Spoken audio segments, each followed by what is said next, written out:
Arestado ang isang 18 anyos na grade 11 student habang nasagip naman ang 17 anyos na menor de edad matapos makuhanan ng hinihinalang high-grade marijuana o kush sa loob ng isang pampublikong paaralan sa Barangay Addition Hills sa Mandaluyong City.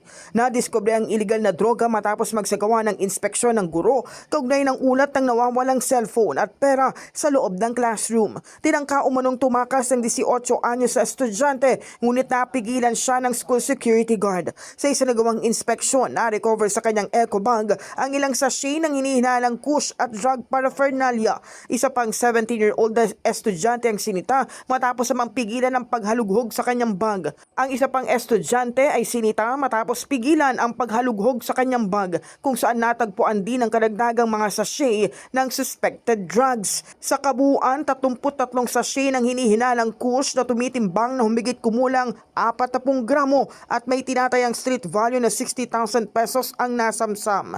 Nasa kustodiya na ng pulisya ang 18-year-old na suspect at sasailalim sa inquest proceedings habang dinala naman ang menor de edad sa Bahay Pag-asa Youth Center para sa kaukulang pangangalaga. Nanawagan si PNP Chief Police General Jose Melencio Nartates Jr. sa mga magulang, paaralan at komunidad na magtulungan upang mailayo ang mga kabataan sa iligal na droga at mapanatiling ligtas ang mga paaralan. In the heart of changing lives, ako si Brigada Cass Austria ng 105.1 Brigada News FM Manila, the Music and News Authority.